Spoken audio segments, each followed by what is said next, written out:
Hey guys, how's it going? I'm at Planet Fitness now and my car is dead. Man, I did like 2 hours exercise, sweaty, ready to go home, got in my car, ready to turn that on. And guess what? I get nothing. My car's not cranking. Funny thing is, everything's working. The lights are working. Got my radio working. Got my fan and my radiator working. Like, all that stuff is working. But I can't seem to turn my car on. Now, I gotta say, I had some issues with starting problems for the last couple months. Like, I guess like once a month I'd be trying to turn my car on and I'd have to crank it a couple of times just to get my car to turn on. But, after like 3 or 4 different tries, it actually always did turn on and cranked over.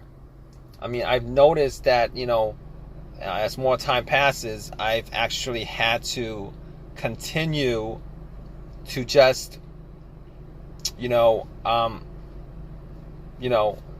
lately it's taking a lot more tries to get my car to turn on. Today, nothing. I changed the battery like recently, like within like the last month and a half, thinking that could be the cause of it. And apparently it's not the battery. So anyway,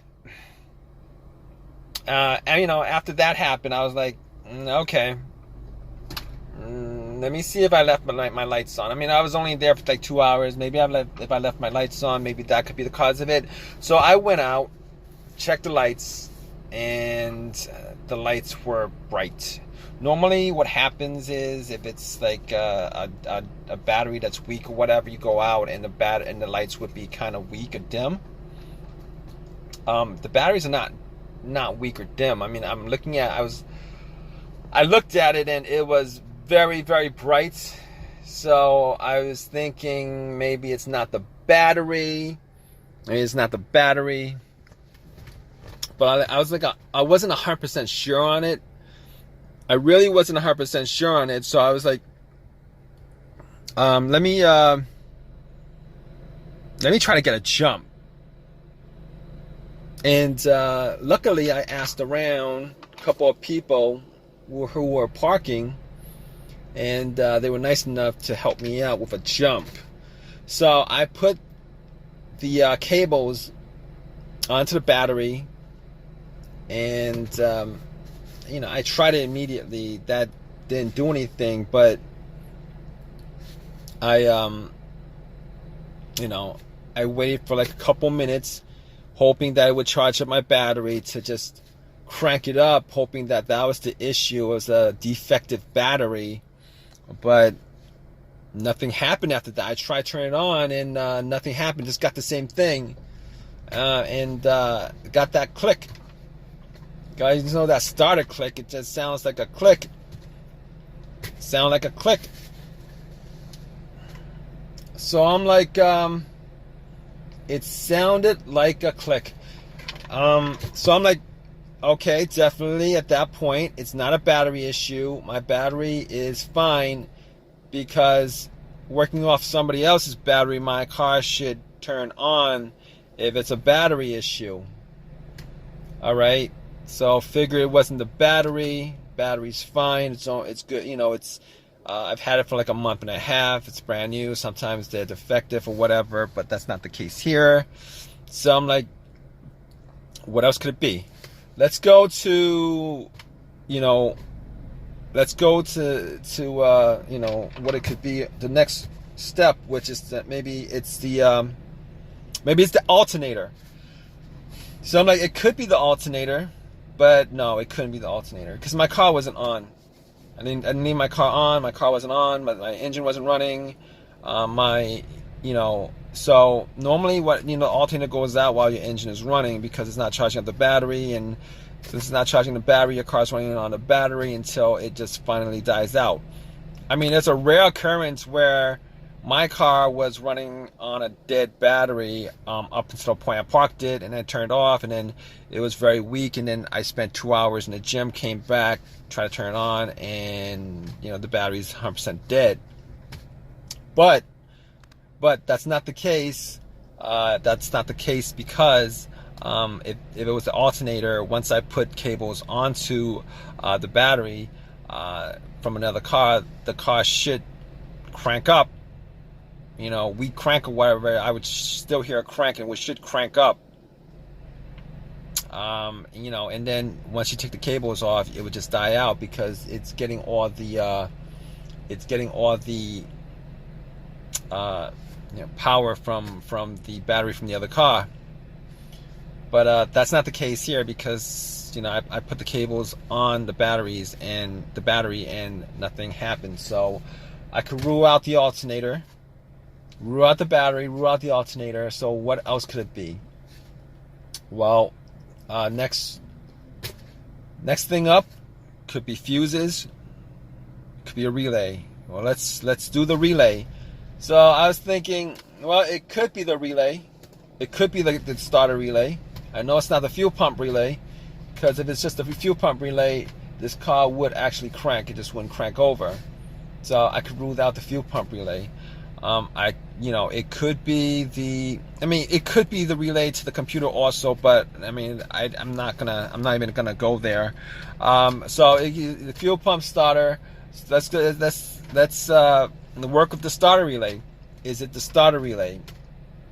So the relay actually does what it does. It relays electricity when you try to turn on to the starter, and I hear clicks. I hear clicks every time I try to start up, and that tells me that it's not. That tells me that it is not the relay that's causing it, because if it was a relay that was causing it, I wouldn't hear clicking. I wouldn't hear click every time I try to, because what happens is that's the solenoid you're hearing clicking, but the starter motor is not engaging. So I hear click, but okay. So moving on from that. I'm not 100% sure of it. Not 100% sure of that, but let's move on. Fuses. It could be a fuse, but generally the 2 times that I've had issues with a fuse blown out and a no start issue, I've had this maybe twice since I've ever owned a car. So the first one was, the car cranked up, but it wouldn't turn over, and I went through trying to figure out what that was, but it became it was a fuse that was causing it. That's what was causing it. The car cranked, but it wouldn't turn over, and as far as trying to figure out what's causing it, could be a whole bunch of other things causing it. Fuel pump, most likely a fuel pump, but it wasn't the fuel pump. Once I did a little fuse test to see which was good and which was bad, found out the bad fuse, popped it out, popped another fuse in, and it cranked over without a problem every single time. But that's not the situation here, because there's no crank at all. There's no crank at all. So that's not the situation here. The other time that I had a problem with fuse that caused a no start situation was no power to the car at all. I tried starting the car up, no power. It was as if somebody took the cables off the battery. Absolutely 100% dead. 100% dead. And it turned out, it was an Acura. It turned out to be a main fuse that connected the battery to the fuse box, and that was blown, which pretty much cut off all the power to the car. But that's not the situation here. It's not the situation here because, you know, I got everything still working. The lights work, you know, everything on the dash looks good. Everything on the dash looks good. Everything looks good, you know. So that's not the problem here. Okay, it's not the two cases of the fuses blowing that could have caused this. I mean, it could be, you know, something else with the fuses, another fuse that's blown, but I don't think that's the case. I don't think that's the case with this car, and not that I could actually test it out 100%, but I mean, just hypothetically speaking, I don't think the fuse is the cause of it. So if it's not any of those causes, I'm gonna guess that it's my starter. It's not starting, it's not cranking. I'm not hearing anything from the starter cranking. So I'm like, I mean, there's a couple ways I could test it. I could, you know, try to bump the starter. Well, that's not actually testing it. That's just hoping that it has one crank left to crank it up. You know, hitting the starter and stuff like that. I mean, that could work, but I'm not going to do it because I don't have a long enough crowbar, and I got to find out where the starter is on this car. Sometimes it's really not, you know, it's really not, you know, in a place where I could actually bump it. I mean, I could put a wire to it and then try to start it up, see if there's a test. I'm not going to do that right now because I don't have the tools to do it. But at this point, I'm going to assume it's a starter. And the reason why I didn't go there to begin with, I didn't assume it was the starter to begin with, is because I changed the starter out 8 months ago on this car. Changed it out 8 months ago on this car. What are the chances that 8 months later I maybe put in maybe I don't know, 8,000 miles on this car within 8 months? And what are the chances that it is, you know, that's the problem? Because I didn't, you know, you put a new starter, you're hoping you get maybe maybe over 100,000 miles on the starter itself. But the starter I bought was a rebuilt starter. I've had issues with rebuilt stuff before. I bought a rebuilt alternator from AutoZone before, and that thing lasted me like 6 months before my car was having issues. I know somebody who bought a rebuilt alternator, and the guy immediately started having issues once he popped it in because it wasn't charging the battery right.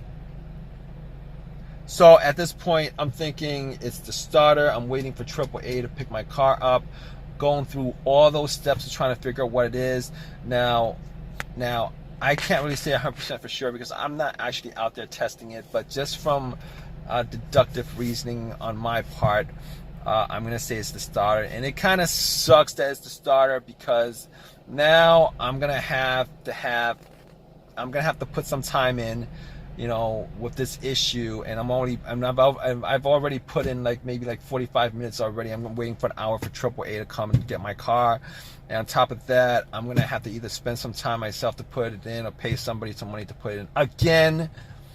And that starter is warranted for I don't know what, a year or whatever, but it's warranted, and it kind of sucks because it's not actually the warranty that's the issue. It's either putting the amount of time in to get the starter, paying somebody to put in the starter.